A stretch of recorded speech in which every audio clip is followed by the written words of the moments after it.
Es un gusto compartir esta sesión con ustedes. En primer lugar, agradezco a Rodrigo Sigal que me haya convocado para realizar esta actividad y, por supuesto, a Francisco, a Tona y a todo el personal del CEMAS que hacen posible pues la operación de este prestigiado centro. Soy Antonio Rusek. Para los que no me conocen, pues soy pionero y veterano de la música electrónica en el país. Empecé mi práctica hace más de 45 años y, como podrán suponer, pues en una era predigital. De modo que, bueno, los primeros trabajos están hechos con tecnología totalmente analógica y utilizando fundamentalmente grabadoras de cinta magnética para hacer los registros de todo el sonido. En aquel momento, pues la tecnología era ciertamente limitada.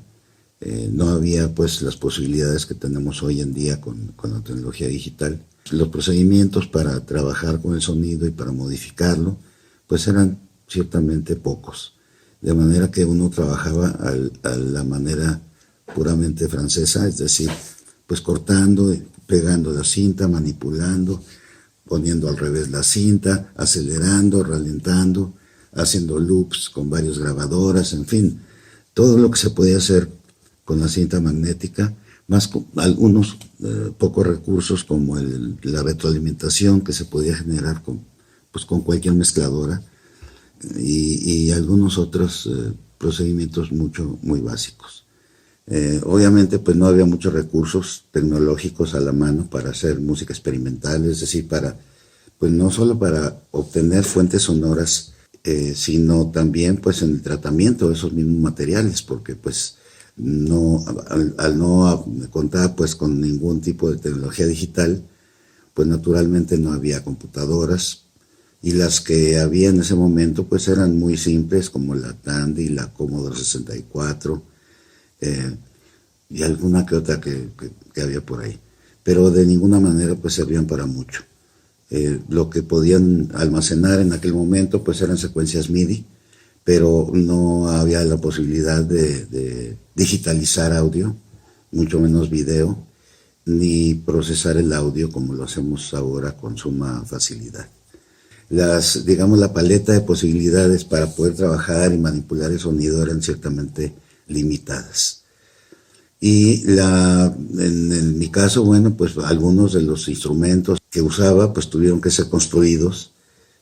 Yo no soy ingeniero ni diseño electrónica, pero bueno, pues me di a la tarea de empezar a construir dispositivos que me iban a servir pues para ampliar un poco las posibilidades que tenía en ese momento en mi estudio. Tomo como pretexto pues prácticas y tendencias de hoy en día que se refieren a la recuperación de tecnologías antiguas, este culto al retro, este culto al vinil, pues esta, como decía yo, revaloración de las tecnologías antiguas y que se han incorporado productos contemporáneos, a productos que están siendo fabricados hoy en día. Por ejemplo, los bulbos que tuvieron pues en su momento una función importantísima en el sonido que se obtenía en las grabaciones de los 50s, de principios de los 60s, pues dejaron de utilizarse por varios motivos. En primer lugar, porque eran poco eficientes, en el sentido de que disipaban la mayor parte de la energía en luz y calor. Como dispositivo amplificador, pues era de baja eficiencia. Entonces fue sustituido pues posteriormente por el transistor y por otros componentes. Pero tenía un sonido indiscutiblemente cálido debido a una distorsión muy placentera que producía el bulbo. De igual manera, pues ha regresado con mucha fuerza este aprecio, por ejemplo, por los sintetizadores modulares analógicos que se usaron pues en la década de los 60s, de los 70s, hasta iniciados los 80s. Y a mí no me deja de asombrar pues el interés que tiene la gente joven que nunca tuvo la oportunidad de experimentar con esta tecnología, en la explosión que está teniendo en este momento el estándar de Eurorack, que bueno, es una ventaja porque el Eurorack no es más que un conjunto de especificaciones eléctricas y de medidas que nos permiten hoy en día configurar un sintetizador modular mezclando dispositivos construidos por diferentes fabricantes. Esto antes no era posible. Si uno compraba un sintetizador Moog, por ejemplo, pues tenía que sujetarse a los estándares eléctricos y a las medidas de los módulos de Moog. Si uno compraba un sintetizador modular Buchla, pues tenía que sujetarse también a las especificaciones eléctricas y a las medidas de Buchla. Lo mismo para ARP, fundado por Alan Perlman. Pues eran básicamente los 3 fabricantes importantes de sintetizadores modulares y que fueron los pioneros en Estados Unidos, por lo menos, en la fabricación de estos equipos. Entonces, bueno, hoy en día siento que hay una explosión, un interés generalizado por abordar algunas de estas tecnologías, y esta reflexión me da el pretexto para hacer un recuento pues de una serie de dispositivos que yo he fabricado, empezando por un sintetizador modular que ensamblé en mi estudio en 1978 con piezas de una compañía asentada en Massachusetts llamada Aries Music. Yo había planeado el proyecto de construcción de este primer sintetizador en 2 etapas: invertir una cierta cantidad de dinero para comprar los primeros módulos y en un segundo pedido pues comprar otros tantos más. Desafortunadamente la historia es muy triste porque Aries Music entró en bancarrota justo cuando yo acababa de hacer mi segundo pedido, de manera que no solo perdí mi dinero, sino me quedé con un sintetizador a medias que, si bien generaba sonidos, pues me había tomado la precaución de comprar los módulos de generación de sonido principales para poder inmediatamente empezar a usarlo. Pero pensaba yo complementar con algunos filtros, con algunos módulos adicionales, la funcionalidad del aparato. Esto ya no fue posible, de manera que me deshice de él.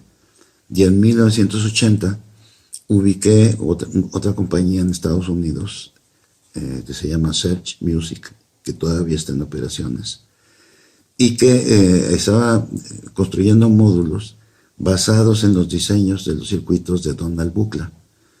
Los sintetizadores de Buchla, a mi juicio, pues eran los más avanzados, con la arquitectura más interesante. No desmerezco la labor que hicieron Robert Moog y Alan Perlman, el fundador de ARP.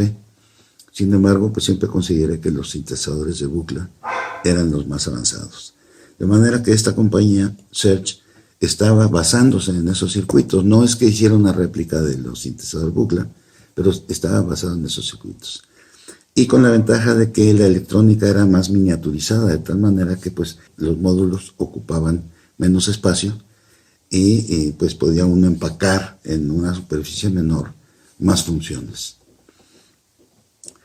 Les voy a mostrar algunas fotos y bueno, pues ahora que está tan de moda este asunto de utilizar tecnología de baja resolución o de baja calidad, o low-fi como le llaman, y también utilizar tecnologías antiguas como los sintetizadores modulares, pues repito, me da un pretexto para hacer un recuento y una historia de todos los artefactos que he venido construyendo a partir de estos 2 sintetizadores históricos.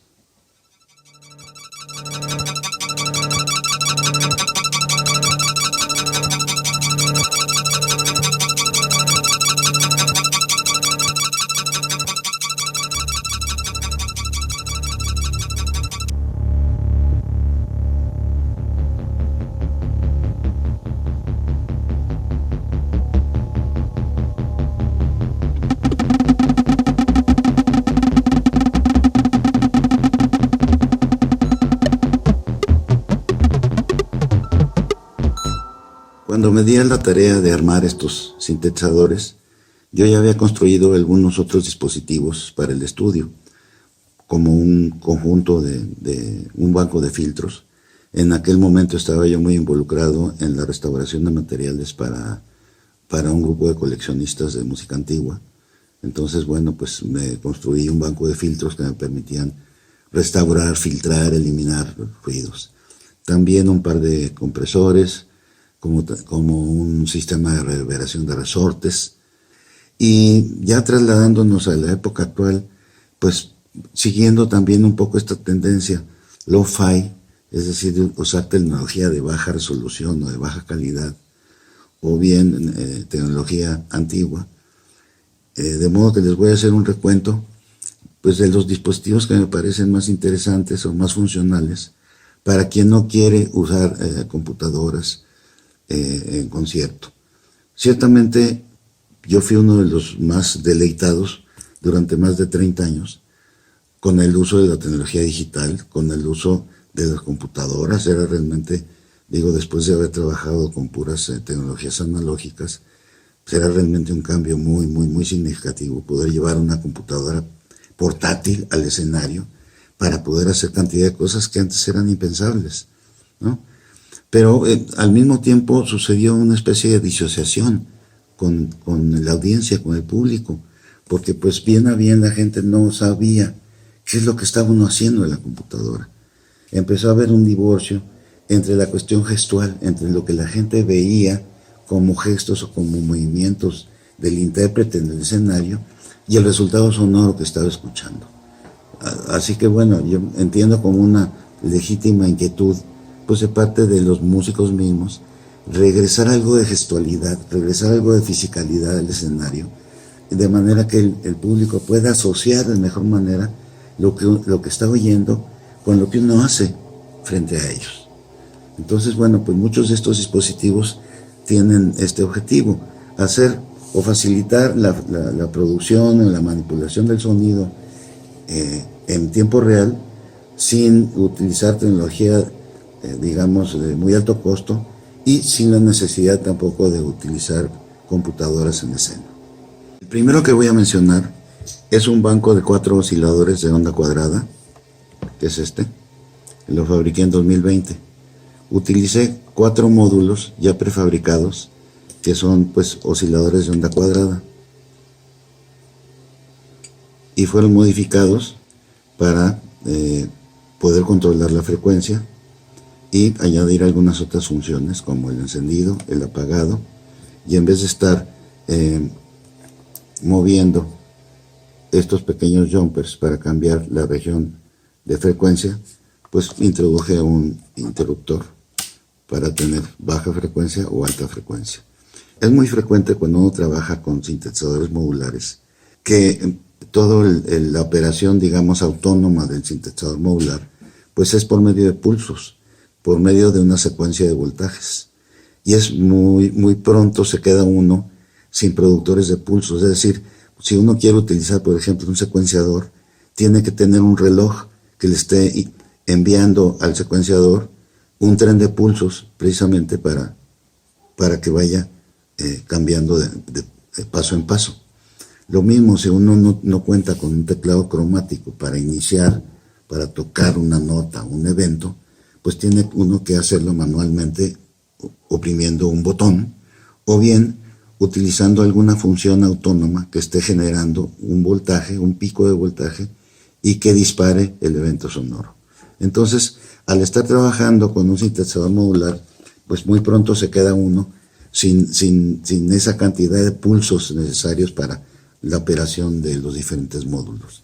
De manera que la intención primaria de este primer banco de 4 osciladores, pues era al mismo tiempo tener 4 trenes de pulsos que podría utilizar y descargar un poco las funciones del sintetizador, y por otro lado tener también 4 osciladores en el rango audible y poderlos usar al unísono. Les enseño algunas fotos y una grabación en video.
Para añadir flexibilidad a este banco de 4 osciladores, también es posible sustituir, por medio de las conexiones que tiene aquí, sustituir la función de los potenciómetros rotatorios por unas fotoresistencias, por unas fotoceldas, pudiéndose convertir este banco de 4 osciladores en un theremin de 4 vías, de 4 canales.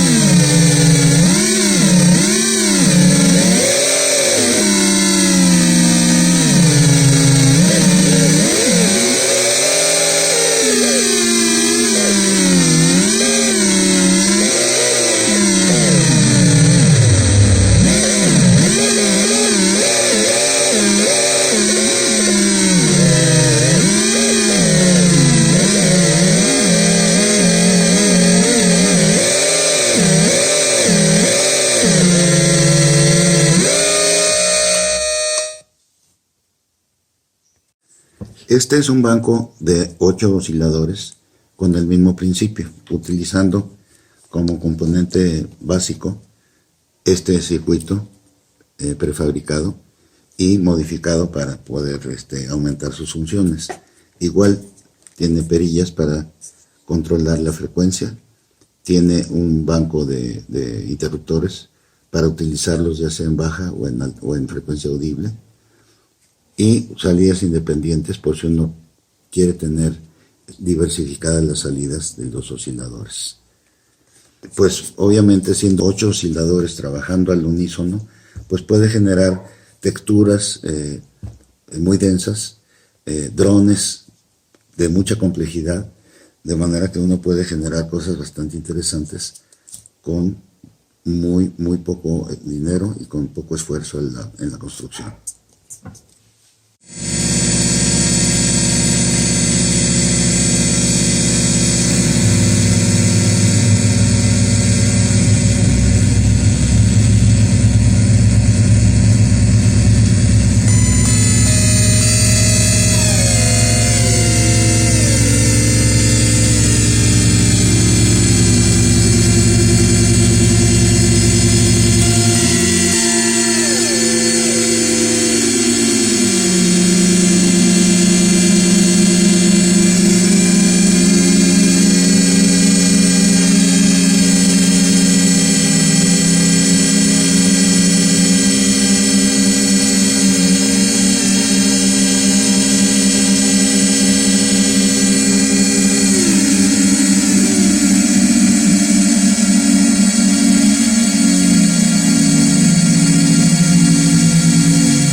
Otro proyecto que llamó mi atención fue la fabricación de un sampler de baja calidad, de baja resolución. Y para ello utilicé estos módulos también preconstruidos, que son en realidad grabadoras de voz del tipo de dispositivos que se usaban para las contestadoras telefónicas de no hace mucho tiempo, y que es posible con este dispositivo grabar alrededor de 10 segundos, de manera que, bueno, una vez que ya está registrado lo que uno grabó, se puede modificar el circuito, se puede intervenir el circuito y añadir algunos componentes para flexibilizar la operación y poder cambiar, por ejemplo, la frecuencia del registro y poner también aquello que se grabó a repetirse en forma de loop. Les muestro fotos de los diferentes, porque pues bueno, construí varios, 2 de 2 canales y otros 2 de 4 canales. Les muestro fotos y registro en video.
Algo que ha acaparado también mi atención son las posibilidades que tienen las placas Arduino. Para los que no saben lo que es una placa Arduino, pues es un pequeño procesador con algunas funciones ya preestablecidas y que es programable, es decir, que uno escribiendo un código muy simple puede cambiar las funciones de la placa y lograr que se desempeñe pues, como diferentes dispositivos. Sin embargo, pues hay cantidad de proyectos, incluso proyectos que son públicos y que están compartidos en el sitio de GitHub, donde uno puede pues, obtener algunas guías, algunos incluso diagramas y lista de componentes de algunos dispositivos que se pueden construir de uso en el estudio en base a las placas Arduino. Cuando uno trabaja con síntesis electrónica, y como en mi caso, que no hago ni música tonal, ni tampoco hago música con rítmicas regulares, pues un componente muy importante es la capacidad de generar aleatoriedad, de generar eventos aleatorios por medio pues, de la generación de voltajes, por ejemplo. Este es un dispositivo que en realidad pues, es una placa Arduino que está dentro de una pequeña caja de acrílico, a la cual le añadí pues un interruptor de encendido, una pila, 6 salidas que corresponden a las 6 salidas de esta placa Arduino y 3 interruptores que me permiten cambiar el rango de voltaje, la velocidad de variación y la periodicidad. De tal modo que con un código muy simple se puede generar un dispositivo o un generador de voltajes aleatorios con una placa Arduino que cuesta 300 pesos.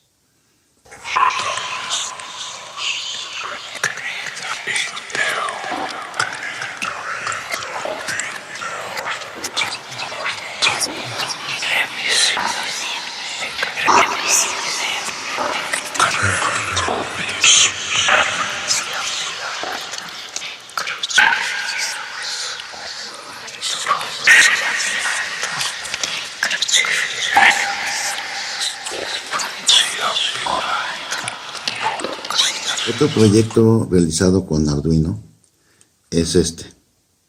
No es un sintetizador propiamente, dado que, bueno, cuando uno trabaja en un motor de síntesis, pues tiene uno el control de toda la cadena de generación del sonido, operando obviamente pues los generadores, el contenido armónico por medio de filtros, la manera en que el sonido va a iniciar, se va a desarrollar y va a terminar por medio de un generador de envolvente, en fin, son varios los componentes que uno tiene que trabajar para confeccionar un sonido en un sintetizador modular.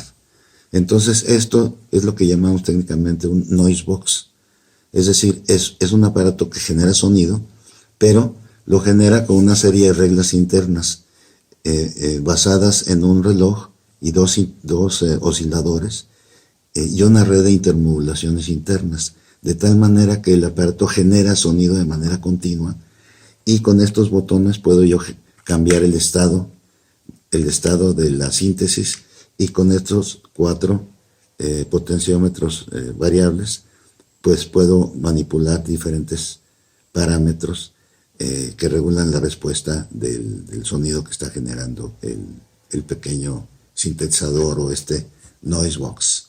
Este fue el primer prototipo. Está basado en un proyecto que se llamó Glitch Synth, que fue un producto que vendió un grupo de diseñadores españoles, fabricado en pequeña escala. Lo vendían creo que por $100 y pues mientras duró la producción pues estuvo a la venta. Posteriormente lo convirtieron en un proyecto público y lo compartieron en el sitio de GitHub.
Enseguida les muestro un dispositivo múltiple que tiene incluidos dos generadores, dos glitch synths, es decir, dos noise boxes que generan sonido de manera independiente, y utilizando la facultad que tiene cada uno de ellos de generar un tren de pulsos y la posibilidad de programar en 4 salidas independientes esos pulsos, pues aproveché para empacar en este mismo estuche de videocassette 4 generadores de envolvente interconectados a los generadores de pulsos, de manera que al momento de estar funcionando cualquiera de los generadores que tengo a la izquierda, de los sintetizadores o de los glitch synths que tengo acá, al estar funcionando están generando simultáneamente un tren de pulsos que están disparando los 4 generadores de envolvente. Entonces, bueno, pues es un complemento fantástico para mi sistema modular, porque tener 4 generadores de envolvente pues es una funcionalidad bastante extendida para cualquier sistema.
basado en una placa de Arduino Nano, está el sintetizador que se llamó Eliton Multisynth, y fue igual un sintetizador producido en baja escala, y una vez que se agotó la producción, pues el autor decidió también compartir el proyecto de manera que se puede replicar y puede uno encontrar eventualmente algo de información para hacerlo en GitHub.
Otro proyecto realizado con placas preconstruidas es este procesador. Es un multiprocesador donde utilizo 4 placas idénticas, 2 en el nivel superior y 2 en el inferior. Cada una de estas placas es un retrasador, un delay digital, que además de excelente calidad porque utiliza un circuito integrado, que es el que utilizan en realidad los procesadores de más alta calidad del mercado. Pero sucede que estas placas las fabrican para usarse como karaoke, de manera que no nada más tienen el procesador, el delay digital, sino que están implementadas una serie de funciones que resultan sumamente útiles, sobre todo cuando se acude a concierto, se hace electrónica en vivo y no se quiere usar una mezcladora. ¿Por qué? Porque cada una de estas placas tiene 2 entradas. Entonces, bueno, pues cada una permite el ingreso de 2 señales, ya sean micrófonos o señales de línea. Y aparte, cada una de las placas pues tiene el control del nivel, el volumen del delay, la cantidad de retraso, y tiene también una entrada para señales de línea, de manera que uno puede mezclar lo que están captando los micrófonos con otra pista sonora. Así que esto, bueno, pues lo convierte en un pequeño mixer contenido en una placa. Y esto me permite conectar hasta 8 dispositivos sin necesidad de utilizar una mezcladora. Entonces, bueno, ya tiene, aparte de tener 4 retrasadores independientes que puedo configurar de manera individual, pues tengo un mixer contenido en cada una de estas placas.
Bueno, pues una historia que me está faltando es la adquisición del primer sistema de síntesis digital que adquirí en 1983.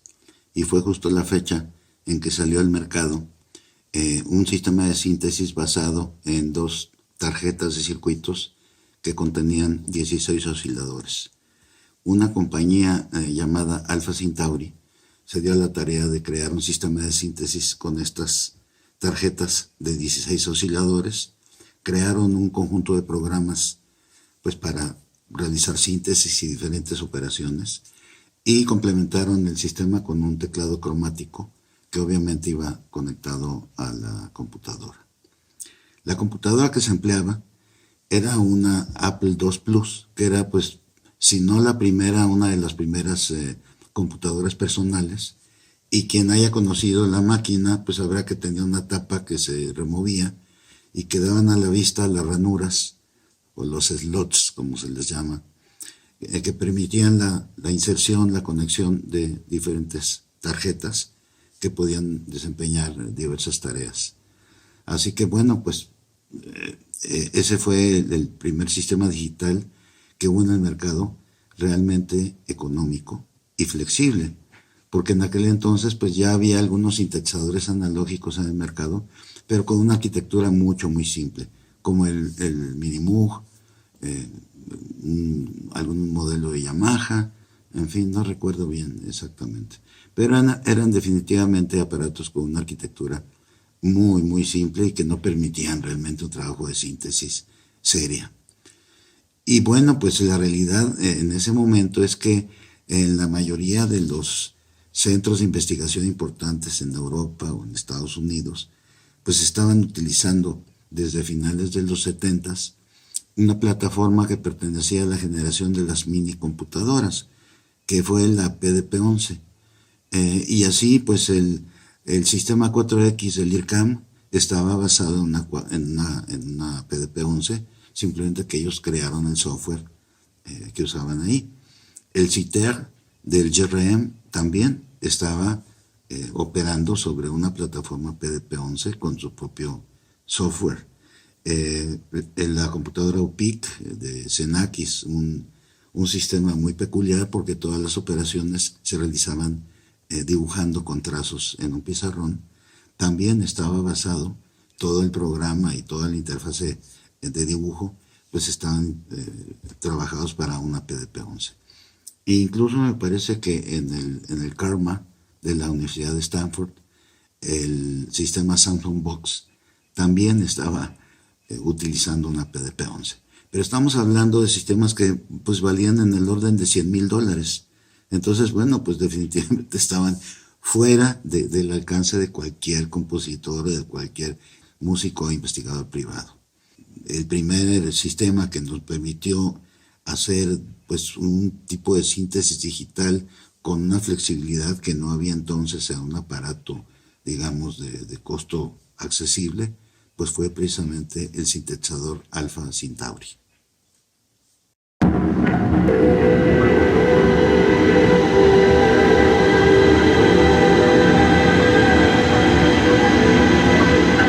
Justo en 1983 también, Yamaha sacó al mercado el emblemático sintetizador DX7, que fue pues el primero de una generación de sintetizadores fabricados con un procedimiento de síntesis que se llamó síntesis por modulación de frecuencia, que fue desarrollado por John Chowning en el Karma de la Universidad de Stanford, en California. Yamaha le contrató la licencia a la Universidad de Stanford, al Karma, para poder usar esa tecnología en sus sintetizadores. Entonces esa generación de sintetizadores empezó con el DX7. Fueron bastantes modelos basados en el mismo procedimiento de síntesis. Y la culminación de esa serie de sintetizadores fue el SY-99. A partir de ahí, Yamaha licenció otras tecnologías en las que se basaron sus productos más nuevos. Pero hay que tomar en cuenta que estos sintetizadores, tanto el Alpha Centauri como el Yamaha DX7, pues estaban compitiendo con unas plataformas de síntesis pues que habían también salido al mercado en los finales de los 80s, que es el Synclavier de New England Digital, que era pues un sistema que permitía incluso ya el registro de muestras, es decir, el sampleo. Y también el Fairlight, que era un sistema similar y que incluso pues traía una pantalla, un lápiz electrónico y pues era un sintetizador, digamos, lo más poderoso que había en ese momento y lo más compacto, entre comillas. Pero estamos hablando igual de aparatos que costaban alrededor de $100,000. Entonces, aun cuando se podían pues adquirir con más facilidad y utilizar con más facilidad que una PDP-11 o con una computadora y todo lo demás, pues eran sistemas sumamente costosos.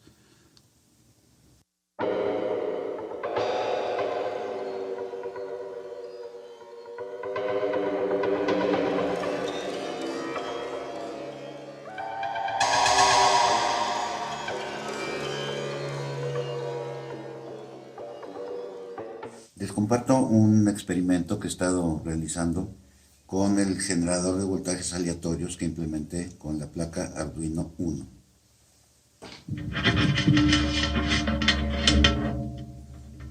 Directamente a las 6 salidas analógicas de la placa de Arduino conecté 6 motores miniaturas vibradores de los usados en los teléfonos celulares, que están adheridos a este objeto de metal.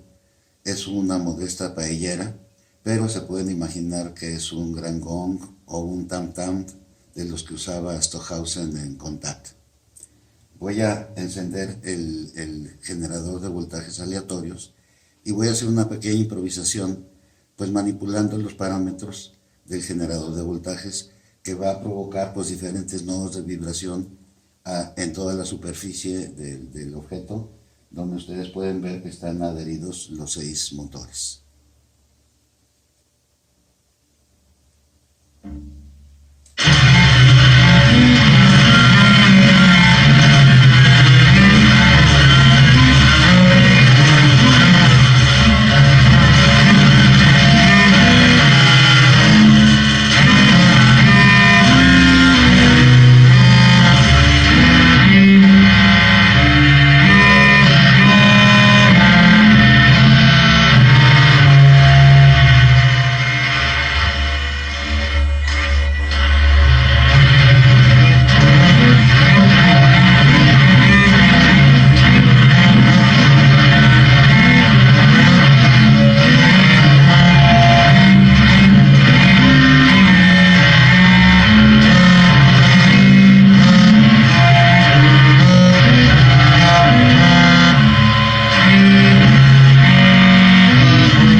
reseña de todos estos artefactos termino mi exposición, agradeciendo nuevamente a Rodrigo Sigal y a todo el personal del CEMAS.